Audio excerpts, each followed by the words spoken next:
নমস্কার, সন্ময় স্পিক্স থেকে বলছি, সন্ময় বন্দ্যোপাধ্যায়। ওয়াকফ প্রপার্টি নিয়ে তৃণমূলের অবস্থানটা কি? কেন্দ্রীয় সরকার ওয়াকফ বিল এনেছে একটা ট্রান্সপারেন্সি আনার জন্য। ওয়াকফ যে কমিটি হবে, সেই কমিটি কেন্দ্রীয় সরকার মনোনীত হবে। সেখানে দুজন অমুসলিম সম্প্রদায়ের মানুষ থাকবেন, দুজন মহিলা থাকবেন, এবং পুরো ব্যবস্থাটার মধ্যে একটা সরকারি ছাপ থাকবে, সরকারি নিয়ন্ত্রণ থাকবে। এটা ওয়াকফ যারা এতদিন ধরে নিয়ন্ত্রণ করেন তারা পছন্দ করছেন না। কেন পছন্দ করছেন না সেটা তো তাঁদের ব্যাপার, কিন্তু প্রশ্নটা হচ্ছে তৃণমূল কেন পছন্দ করছে না? ওয়াকফ প্রপার্টির মধ্যে তৃণমূলের ভাগ আছে? বা ওয়াকফ যে প্রপার্টি, ওয়াকফের আন্ডারে যে প্রপার্টিগুলো আছে সেগুলো কি তৃণমূলের নেতারা বিভিন্নভাবে বকলমে বিভিন্ন কায়দায় দখল করে বসে আছে? আমরা এই প্রশ্নটা নিয়ে চর্চা করছিলাম, এবং এই প্রশ্নটা নিয়ে সরাসরি বিভিন্ন যারা বিশেষজ্ঞ ওয়াকফ এই আইনটা সম্বন্ধে এবং ওয়াকফ প্রপার্টি সংক্রান্ত রিলেটেড ব্যাপারে যে বেআইনি কারবারগুলো বিভিন্ন রাজনৈতিক দল করে, সে বাম আমল হোক তৃণমূল আমল হোক, অর্থাৎ সেই প্রপার্টিগুলো ওয়াকফের আন্ডারে যে প্রপার্টিগুলো আছে সেইগুলো বিভিন্ন রাজনৈতিক মাতব্বররা দখল করে রাখে, এবং ওয়াকফ বোর্ডের সঙ্গে সরকারের ভালো সম্পর্ক থাকার ফলে তারা আর আলটিমেটলি সেটা নিয়ে কোনো প্রতিবাদে সামিল হয় না। ঠিক এই প্রেক্ষিতে দাঁড়িয়ে আমি সরাসরি অধ্যাপক ঝন্টু বড়াইক, যিনি রবীন্দ্রভারতী বিশ্ববিদ্যালয়ের অধ্যাপক, তাঁর কাছে আমি জানতে চেয়েছিলাম যে আসলে বিষয়টা কি, ওয়াকফে তৃণমূলের ইন্টারেস্টটা কি। আপনারা জানেন সম্প্রতি সিদ্দিকুল্লাহ চৌধুরী, তৃণমূল কংগ্রেসের যিনি মন্ত্রী, তিনি এটা ওয়াকফ বিলের প্রতিবাদে একটা বিশাল বড় মিটিং করেছেন ধর্মতলা চত্বরে। অর্থাৎ মাইনরিটি সম্প্রদায়ের মানুষদের ওয়াকফ নিয়ে খেপানোর কাজটা তৃণমূল কংগ্রেস শুরু করে দিয়েছে। অর্থাৎ 30% মাইনরিটি ভোট অ্যাবসলিউট যাতে আমার সঙ্গে থাকে সেই লক্ষ্যে ধাবিত হচ্ছেন কিন্তু মমতা বন্দ্যোপাধ্যায়, তৃণমূল কংগ্রেস নেত্রী। কি অদ্ভুত বাংলার বিচিত্র এই রাজনীতি! এখানে হিন্দুরা একত্রিত হতে পারছে না, অথচ মাইনরিটিদের একত্রিত করার জন্য সিদ্দিকুল্লাহ চৌধুরীর মতো একদম কলঙ্কিত একটি ক্যারেক্টার মন্ত্রিসভায় রেখে দিয়েছেন, এবং তাকে দিয়ে ওয়াকফ বিল নিয়ে তিনি একটা প্র্যাকটিক্যালি একটা ধর্মীয় সমাবেশ করে ফেলেছেন ধর্মতলার মনে। অর্থাৎ ওয়াকফ বোর্ডের শত্রু, ওয়াকফ মাইনরিটি সম্প্রদায়ের শত্রু। সুতরাং ওয়াকফ বিল আনছেন কেন্দ্রীয় সরকার, সুতরাং আপনারা সবাই এখন আপনারা তৃণমূলের পাশে থাকুন।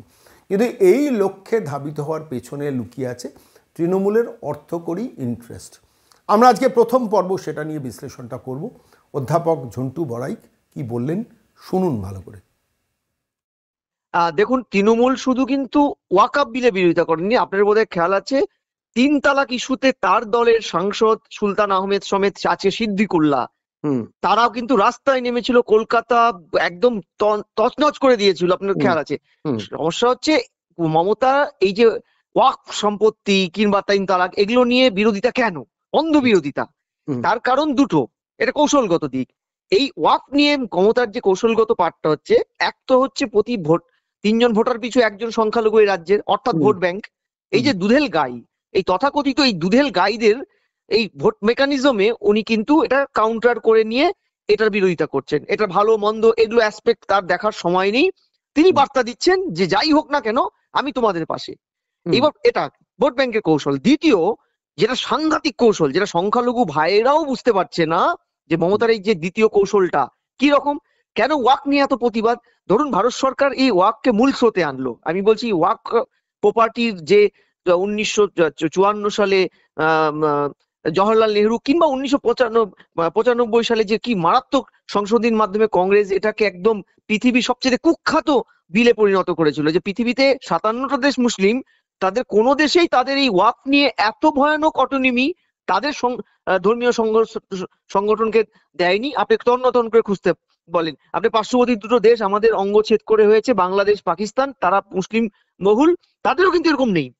আমি বলছি এটা দেওয়ার পরে এটাকে যে ব্যাপকভাবে মুসলিম সমাজের একটা বড় অংশ এবং কিয়দংশ অমুসলিম 1-2% শাসক দলের হাত ধরে যে দুর্নীতি করছে এই জমি নিয়ে, সেটাই আপনি শুনলে অবাক হবেন সন্ময় বাবু।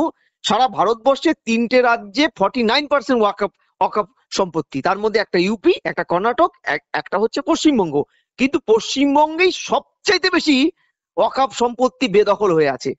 এই সম্পত্তি বেদখল হয়ে আছে তৎকালীন বাম নেতাদের দ্বারা, সংখ্যালঘু বাম নেতা এবং কিছু মুসলিম। এখন তৃণমূলের বাম সংখ্যালঘু মুখ এবং কিছু তৃণমূলের মানে অমুসলিম মুখ, এরা এই দখলটা করে রেখেছে, কবরস্থান থেকে শুরু সবকিছু। ফলে এটা যদি ভারত সরকার বিলটাকে সংশোধন করে এখানে অমুসলিমকে ঢোকানো হলো, দুটো মহিলা রাখলেন, এবং সরকার মূল স্রোতের পাঠ হিসেবে এখানে প্রশাসনকে ইনক্লুড করে দেওয়া, যে ডিস্ট্রিক্ট কালেক্টর থাকবে, তাহলে তো এটা করতে পারবে না। এইটা যে করতে পারবে না, এইটা যে হাতছাড়া হবে, এগুলোকে ছাড়তে হবে তৃণমূল নেত্রীর ওটা ভয়। তার কারণে আমি বলছি, বামেদের ক্ষমতায় থাকাকালীন তৃণমূল নেত্রী 20,000 কোটি টাকার ওয়াকফ সম্পত্তি বাম সংখ্যালঘু নেতারা দখল করে বসে আছে। এটা নিয়ে উনি বলেছিলেন ক্ষমতায় আসলে সিবিআই তদন্ত করবেন, করেননি। দ্বিতীয়, আপনি খেয়াল করবেন 2017 সালে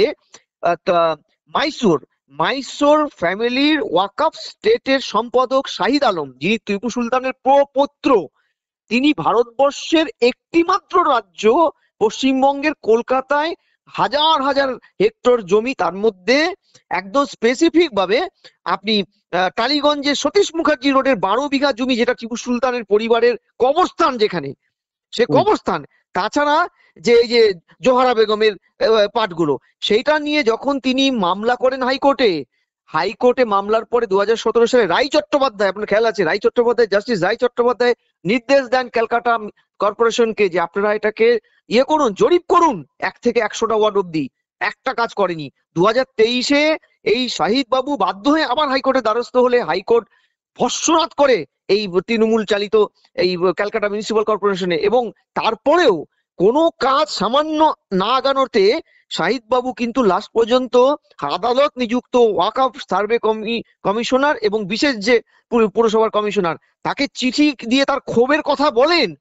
অর্থাৎ আমি বলছি যে মমতা ব্যানার্জি, আপনি আচুরি ধর্ম পরে শোধায় এই সম্পত্তিগুলো উদ্ধার করে তাদেরকে মুসলিমদেরকে ফিরিয়ে দেওয়ার পরিবর্তে লোক খেপানো, মুসলিম জনসংখ্যাকে খেপিয়ে ভোট ব্যাংক পলিটিক্স করা, এবং তার দলের যে নেতা মন্ত্রী, এই যে ফিরহাদ হাকিম, এই যে সিদ্দিকুল্লাহ, এদের নামে হেক্টরের পর একটা জমি দখল করে বসে আছে কলকাতার বুকে।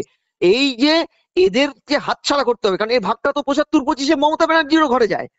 এইটা কিন্তু মমতা ভয় পাচ্ছে। এই যে দ্বিতীয় কৌশলটা, যেটা মুসলিম সমাজ কিন্তু এখনো অন্ধকারে, কাল যে রাজপথে মুসলিম সমাজকে প্রথম কৌশলগত কারণে আমি যা ঝন্টুবাবু শুনেছি যে ওয়াকফ বিল আলটিমেটলি মুসলিমদেরই মানে সংখ্যালঘু সম্প্রদায়ের মানুষকেই অনেক বেশি ট্রান্সপারেন্সি উপহার দেবে সম্পত্তি দখল সংক্রান্ত বিষয়, এবং সেইখানে যেহেতু তৃণমূলের ভেস্টেড ইন্টারেস্ট অর্থাৎ ব্যবসায়িক স্বার্থ জড়িত, অর্থকরী স্বার্থ জড়িত, সেই জন্য তারা আলটিমেটলি এটার বিরোধিতার পথে নেমেছে। একদম।